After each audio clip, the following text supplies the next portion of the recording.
Hey, it's Mark Weiss. I was recently at a medical conference, an anesthesia conference, at which some speakers were addressing the issue of RFPs, requests for proposal, as if these are always bad things. And, you know, for most hospital-based medical group leaders, they assume this is a bad thing. An RFP, someone is going to take my contract away. But that need not be the case, and that's only one way of looking at RFPs. There's the whole flip side. The flip side is for medical group leaders, hospital-based group leaders especially, to actively seek out RFPs to expand the footprint of their group.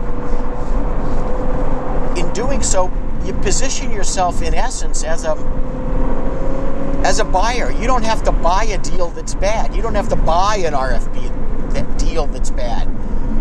But you could use the fact that there is an opening at a facility created by the hospital, or maybe by the group itself, which led to the hospital issuing the RFP, to grab another facility. So think about you going out, flipping the RFP process on someone else to expand your own group.